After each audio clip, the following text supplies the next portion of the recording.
नमस्कार। इस वीडियो में हम लोग देखेंगे रेलवे मैथ्स का रिपीटेड क्वेश्चंस। जो रेलवे एग्जाम्स में एक से अधिक बार प्रश्न पूछे गए हैं, वैसे प्रश्न नेक्स्ट एग्जाम्स के लिए मोस्ट इंपॉर्टेंट होते हैं।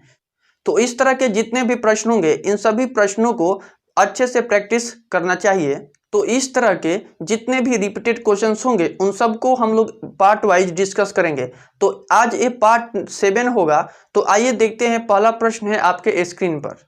पहले प्रश्न में बोला गया है, एक संख्या के 2/3 में से 50 घटाने पर परिणाम 40 तथा संख्या के 1/4 के जोड़ के बराबर हो जाता है, तो संख्या बतानी है कि क्या होगी।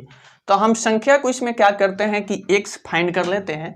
मानते हैं कि संख्या जो दिया है वह संख्या x है, संख्या इक्वल टू x। तो इस प्रश्न को देखेंगे ध्यान से।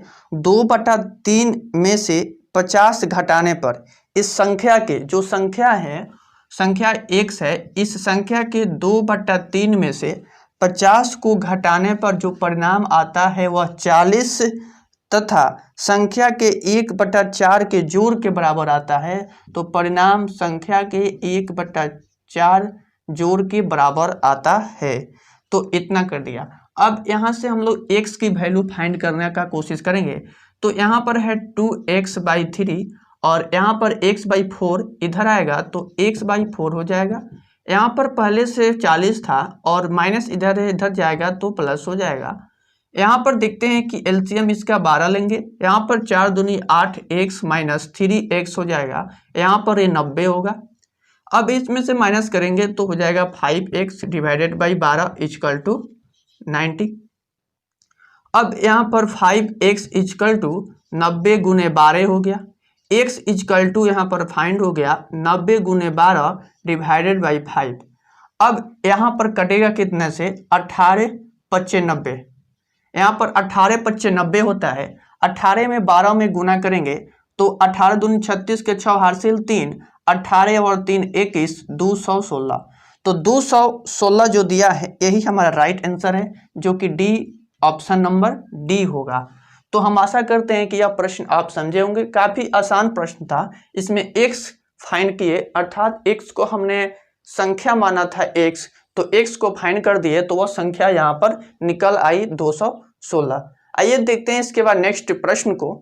इस प्रश्न को भी देख सकते हैं कि कितने बार रेलवे एग्जाम्स में पूछा हुआ है और ये सारे प्रश्न रिपीटेड क्वेश्चंस ही हैं और ऐसे प्रश्न नेक्स्ट एग्जाम्स के लिए भी मोस्ट इंपॉर्टेंट है। ऐसे क्वेश्चंस का प्रैक्टिस करना मोस्ट इंपॉर्टेंट होता है। प्रश्न में बोला गया है, दो धनात्मक पूर्णांक संख्याओं का जोड़ 30 है, उनका अंतर 6 है, उनका गुणज क्या होगा, अर्थात उनका गुणनफल क्या होगा, पता करनी है।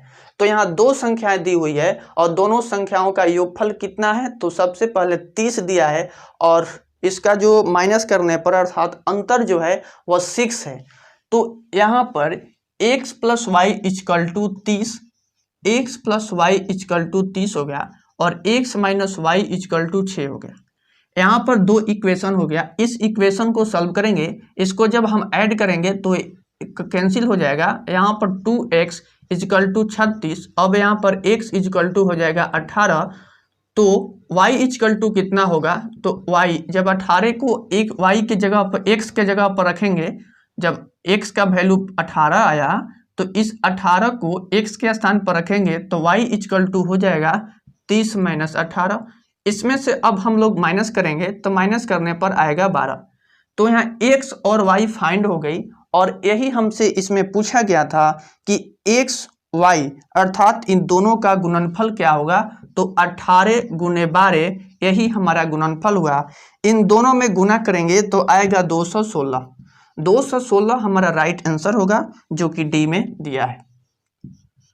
यह प्रश्न भी काफी आसान प्रश्न है और इस तरह के प्रश्न एग्जाम्स में पूछे भी जाते हैं। तो इन सभी प्रश्नों को आप अच्छे से और सही प्रैक्टिस करें और इसके पहले जितने भी वीडियो अपलोड हुए हैं सबका लिंक डिस्क्रिप्शन में, आप वहां से जाकर देख सकते हैं या प्ले लिस्ट में भी जाकर देख सकते हैं। नेक्स्ट प्रश्न है, यह प्रश्न भी देख सकते हैं कि कितने बार रेलवे एग्जाम्स में पूछा हुआ है। बोला गया है, एक विद्यार्थी ने जितने प्रश्न सही किए उससे 3 गुने गलत किए। यदि उसने कुल 76 प्रश्न हल किया तो उसने कितने प्रश्न को सही हल किया है। तो इसमें एक विद्यार्थी है जो कि जितने प्रश्न सही करता है उससे 3 गुने गलत कर देता है। यदि वह लड़का x प्रश्न को सही करता है तो इसके 3 गुने अर्थात 3x गलत करता है। इतना जब x यदि सही करेगा तो 3x क्या करेगा तो गलत करेगा। तो बोला क्या है, यदि उसने कुल प्रश्न हल किए, कुल प्रश्न 76 अंक अर्थात सही और गलत दोनों प्रश्नों को हल किया था, टोटल 76। अब यहाँ पर टोटल प्रश्न को 76 हल किया था तो पूछा है कि उसने कितने प्रश्न को सही हल किया है। तो यहाँ से 4x इजकल टू आ गया 76, x इजकल टू आ जाएगा इतना। अब इससे यहाँ पर एक बार में भाग लगेगा, यहाँ पर बचा कितना 3 और तो 9 चौका 36, 19 आ गया।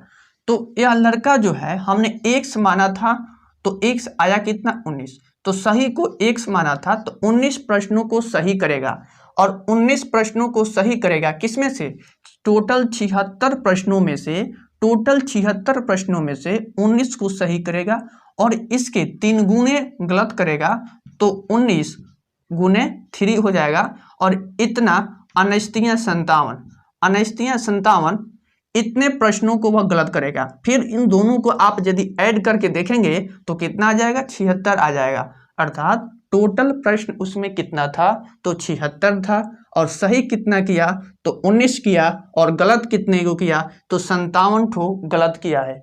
तो इसमें पूछा क्या गया था, सिर्फ यही पूछा गया है कि कितने प्रश्न सही हल किया है, कितने प्रश्न सही हल किया है। तो 19 प्रश्नों को सही हल किया है जो कि सी में दिया हुआ है, ऑप्शन नंबर सी है, सी हमारा राइट आंसर है। नेक्स्ट प्रश्न है 4 नंबर, किसी संख्या के 4 तिहाई के 2 तिहाई का मान 80 है तो पूछा गया है कि तो संख्या क्या होगा। तो इसमें किसी संख्या के उस संख्या को x माना और संख्या को x माना और इस संख्या के 4 तिहाई अर्थात 4/3 और के 2 तिहाई, फिर इसके 2 तिहाई का जो वैल्यू है वह 80 है, इसका वैल्यू 80 है। इसको यहाँ पर फाइंड करते हैं तो 4 दूनी के 8x आ जाएगा और डिवाइडेड बाई 3 3 के 9 हो जाएगा, यहाँ पर 80 हो गया। अब यहाँ पर 8x इजकल टू 80 गुने 9, यहाँ पर x इजकल टू 80 गुने 9 डिवाइडेड बाई 8 हो गया। इससे कैंसिल हुआ तो 10 बार में, इससे कितने बार में कैंसिल हो गया 10 बार में इससे यह कैंसिल हुआ। अब यहाँ पर इसमें गुना करेंगे तो आ जाएगा 90, तो 90 हमारा राइट आंसर है। वही इसमें पूछा गया था कि संख्या क्या है, तो संख्या को हमने x माना था और x इजकल टू आ गया है 90, तो 90 हमारा राइट आंसर है। नेक्स्ट प्रश्न है 5 नंबर, यह प्रश्न भी काफ़ी इंपॉर्टेंट है। यदि किसी संख्या को 133 से विभाजित किया जाए तो शेष 21 बचता है, यदि उस संख्या को 19 से विभाजित किया जाए तो शेष क्या बचेगा। यह प्रश्न भी देख सकते हैं कि कितने बार एग्जाम्स में पूछा हुआ है। इस प्रश्न में 133 जो दिया हुआ है वह 133, यह 133 19 से पूर्णतः विभाज्य है, 19 से पूर्णतः विभाज्य है, पूर्णतः विभाज्य है। तो जब 133 19 से पूर्णतः विभाज्य है तो आगे इसमें क्या करना है सो ध्यान से देखेंगे। तो शेष 21 बचता है, उस संख्या को 19 से विभाजित किया जाए तो शेषफल क्या बचेगा। तो इसके लिए शॉर्ट ट्रिक है इसको सॉल्व करने का। यहाँ पर 21 है, 21 भागा 19, जब इसमें से भाग देंगे इसको तो शेषफल कितना आएगा, शेषफल आएगा 2, शेषफल कितना आएगा 2 आएगा, तो 2 ही हमारा राइट आंसर होगा। इस प्रश्न में इस ट्रिक को फॉलो करने से पहले एक बात आपको समझना होगा कि यदि किसी संख्या को 133 से विभाज्य हम लोग करते हैं तो शेषफल बोला है कि 21 बचता है। यदि उस संख्या को 19 से विभाज्य किया जाए तो शेषफल क्या बचेगा, तो 21 भागा 19 करेंगे तब यहाँ पर जो शेषफल बचेगा वो हमारा राइट आंसर होगा। इस तरह के प्रश्न में इस ट्रिक का फॉलो तब ही करें जब 19 से 133 विभाज्य हुआ, तभी मैंने इस ट्रिक को फॉलो किया। यदि विभाज्य नहीं होता तो मैंने कोई दूसरा तरीका लगाता जो कि आगे क्वेश्चंस में आएंगे तो हमें आपको समझाने का कोशिश करेंगे उस कंसेप्ट को। आइए देखते हैं इसके बाद नेक्स्ट प्रश्न 6 नंबर। बोला गया है यदि दो अंकों की संख्या एवं संख्या के अंकों को परस्पर बदलने से प्राप्त संख्या का योगफल 110 है तो संख्या ज्ञात कीजिए जबकि उसके अंकों का अंतर जो है वह 4 है। बोला गया है कि एक दो अंकों की संख्या है, तो दो अंकों की संख्या क्या होती है, तो 10x plus Y, 10x plus Y यह जो हुई वह दो अंकों की संख्या हुई। तो दो अंकों की संख्या एवं संख्या के अंकों को परस्पर बदलने से प्राप्त संख्या का योगफल 110 होता है। इस संख्या के अंकों के स्थान को बदलकर और जोड़ने से तो 10y plus x equal to 110 होता है। यह बात प्रश्न में बोला गया है, मैंने अपने तरफ से इसमें कुछ नहीं किया। तो संख्या ज्ञात कीजिए जबकि उसके अंकों का अंतर जो है वह 4 है। उसके अंकों का अंतर कितना है, तो 4 है।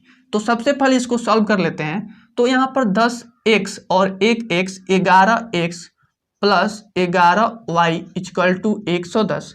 यहाँ पर x plus y equal to हो जाएगा 10। जब 11 कॉमन ले लेंगे, कॉमन लेकर भाग देंगे तो यहाँ 10 आ जाए।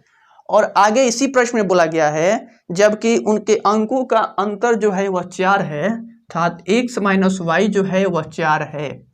तो इन दोनों में क्या करते हैं, यदि ऐड कर देते हैं तो y से y cancel, 2x equal to हो जाएगा 14, x इक्वल टू हो जाएगा 7।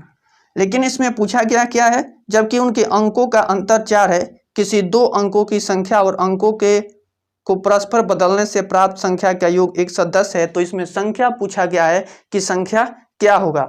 तो संख्या निकालने के लिए संख्या क्या था, वो दो अंकों की संख्या था क्या, तो 10x प्लस वाई था, 10x प्लस वाई था। तो x को हमने फाइंड कर लिया है, अब y भी हमें फाइंड करना होगा।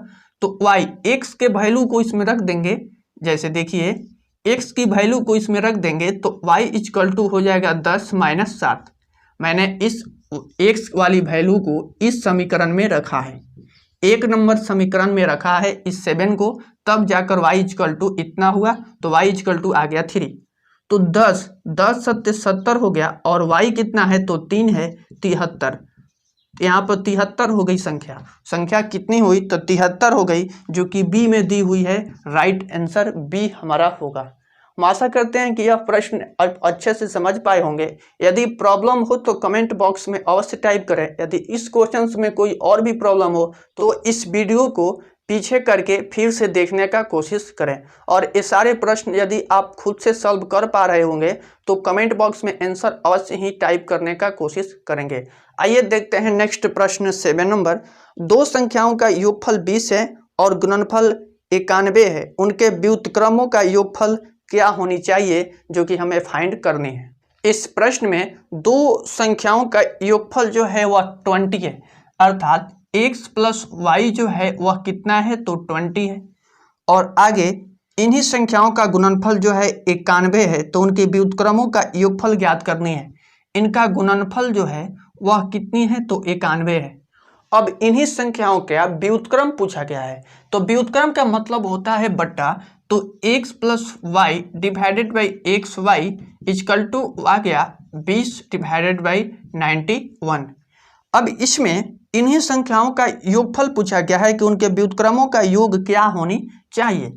तो यहाँ पर देखिए क्या होगा, इसको हम लोग ऐसे लिख सकते हैं, x divided by x plus y divided by x y, यहाँ पर y भी रहेगा और x से x कैंसिल हो गया तो 1 बाई वाई, y से y तो 1 बाई एक्स कैंसिल हो गया, तो आ गया कितना 20 बट्टा 91। तो यही पूछा गया था। इन संख्या देखिए, जो संख्या x y दो संख्या है और उन्हीं दो संख्याओं का योगफल का व्युत्क्रम पूछा था। तो व्युत्क्रम यानी उस संख्या को हमने बट्टा कर ही दिया, अर्थात x इधर यहाँ पर है, y यहाँ पर है, तो इससे इधर रहे या इधर रहे कोई अंतर नहीं होता है। और संख्या को भी यहाँ पर मैंने इतना ला दिया, तो यही हमारा राइट आंसर है 20 बटा 91, जो कि बी में दिया है। ऑप्शन नंबर बी हमारा राइट है। नेक्स्ट प्रश्न है 8 नंबर। इस प्रश्न में बोला गया है एक 3 अंकों की संख्या के अंकों का योग 14 है, यदि दहाई इकाई से दोगुना है तथा इकाई सैकड़ा की चौथाई है तो संख्या ज्ञात करनी है कि इसमें क्या संख्या क्या होगी। तो इसमें सबसे पहले हम लोग क्या करते हैं, देखते हैं कि इकाई को, जो इसमें हमारा इकाई दिया है, इकाई जो है उसको हम लोग मान लेते हैं कि जेड है, दहाई जो है वह वाई है और सैकड़ा जो है वह हमारा एक्स है।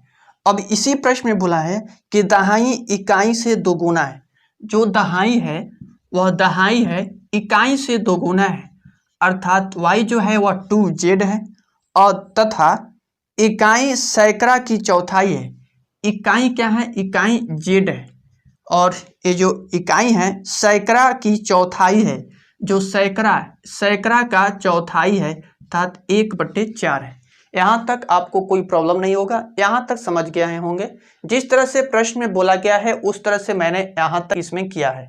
अब आगे इसको फाइंड करते हैं। इसको हम लोग x = 4z लिख सकते हैं। x = 4z इसको लिखा जा सकता है। अब आगे प्रश्न में बोला गया है कि एक 3 अंकों की संख्या के अंकों का योगफल जो 14 है, अर्थात x + y + z हमारा जो है वह 14 है। तो x यहाँ पर हम लोग कितना ला दिए, तो x = 4z ला दिए, y = 2z आ गया और यहाँ पर z के स्थान पर तो z ही है, यहाँ पर 14 आ गया। यहाँ पर कितना आ गया, तो 4 2 6 6 1 7 7z = 14, z = आ गया यहाँ पर कितना, तो 2, क्योंकि 7 से इसमें भाग लग जाएगा तो 7 दूनी के 14, ये 7 दूनी के 14 हो गया और z = आ गया 2। तो z जब 2 आया तो हमारा y = कितना हो जाएगा, y = हो जाएगा 4। यहाँ पर z भी लिख सकते हैं और x भी लिख सकते हैं। तो यहाँ से x फाइंड कर लेंगे कि z 2 है तो 4 दूनी के 8 आ जाएगा, x हमारा आ गया यहाँ पर 8। लेकिन पूछा क्या गया है, तो इसमें संख्या ज्ञात करना है। संख्या में हमने क्या माना था सो देखेंगे, xyz यही हमारी संख्या हुई। ये इकाई दहाई सैकड़ा x है, दहाई y है और इकाई z है। तो अब यहाँ पर x = कितना आया है, तो x = आया है 8, y = कितना आया है, तो आया है 4, z = आया है 2। तो यही 842 हमारा राइट आंसर है, जो कि ऑप्शन नंबर डी में दिया है। डी हमारा इसका राइट आंसर है। आइए देखते हैं इसके बाद नेक्स्ट प्रश्न को। देख सकते हैं कि कितने बार एग्जाम्स में पूछा हुआ है। तो इस प्रश्न में बोला गया है कि 3 संख्याओं का योगफल 140 है। पहली संख्या दूसरी संख्या की दोगुनी तथा तीसरी संख्या की चौगुनी है। तो सबसे बड़ी संख्या बतानी है कि सबसे बड़ी संख्या क्या होगी। यहाँ पर 3 संख्याएं हैं। पहली संख्या जो है इसको मान देखिए, फर्स्ट, यहाँ पर हो गया सेकंड और यहाँ पर हो गया थर्ड, 3 संख्याएं हो गई। बोला गया है पहली संख्या दूसरी संख्या की दोगुनी है, तीसरी संख्या की चौगुनी है। पहली संख्या जो है वह तीसरी संख्या की चौगुनी है, तीसरी संख्या की चौगुनी है। तीसरी संख्या यदि x है तो इसकी चौगुनी है पहली संख्या, और दूसरी संख्या की दोगुनी है तो यह संख्या जो है वह 2x होगी, तभी यह दोगुनी होगी। इतना आप समझ गए। अब आगे बोला गया है कि सबसे बड़ी संख्या फाइंड करनी है कि क्या होगी, और इन तीनों संख्याओं का योगफल 140 हमारे प्रश्न में ही दिया है। तो इस सब को ऐड करते हैं तो 4x + 2x + x = 140। अब यहाँ पर 4 2 6 और 1 7x = 140। x = आ गया 20, x = आया हमारा यहाँ पर 20। इसमें पूछा क्या है कि सबसे बड़ी संख्या क्या होगी। सबसे बड़ी संख्या कौन है, तो पहली संख्या ही सबसे बड़ी है। तो 4x = 4 × यहाँ पर 20, तो 4 दूनी के 8, यहाँ पर 80 आया। 80 हमारा राइट आंसर हुआ, जो कि ऑप्शन नंबर डी में दिया है। तो डी हमारा राइट आंसर है। नेक्स्ट प्रश्न है 10 नंबर। बोला गया है कि निम्न में से कौन सी एक विषम भाज्य संख्या है। देखिए कितना आसान प्रश्न है, लेकिन आपको कंसेप्ट यदि नहीं मालूम हो तो यह प्रश्न भी आप गलती करके अवश्य ही आ जाएंगे। तो इसमें पहले देखेंगे कि निम्नलिखित 4 गो ऑप्शन दिया है। ऑप्शन में बोला है कि कौन सी एक विषम भाज्य संख्या है। तो ए नंबर में दिया है 15, तो क्या 15 जो है एक विषम भाज्य संख्या है या नहीं है। यहाँ पर बी नंबर में दिया है 17, सी नंबर में दिया है 12 और डी में दिया है 13। यहाँ पर ए जो है सम संख्या है और ए जो है ये दोनों जो है ए जो है वह अभाज्य संख्या है। यह दोनों अभाज्य संख्या हो गई, यह दोनों अभाज्य संख्या हो गई। और इसमें पूछा है कि भाज्य संख्या होनी चाहिए, वह भी विषम होनी चाहिए। तो एक यही बच रहा है जो कि विषम भी है और एक विषम भाज्य संख्या है। तो यह हमारा राइट आंसर है 15 जो कि ऑप्शन नंबर ए हमारा राइट आंसर होगा। फ्रेंड्स, हम आशा करते हैं कि इन सभी प्रश्नों को आप अच्छे से अवश्य ही समझे होंगे। तो यदि वीडियो पसंद आ रही हो तो वीडियो को लाइक करें, चैनल पर पहली बार आए हैं तो चैनल को सब्सक्राइब कर लें, साथ ही बेल आइकन को भी ऑन कर लें और इस वीडियो को अधिक से अधिक अपने दोस्तों के बीच अवश्य ही शेयर करें।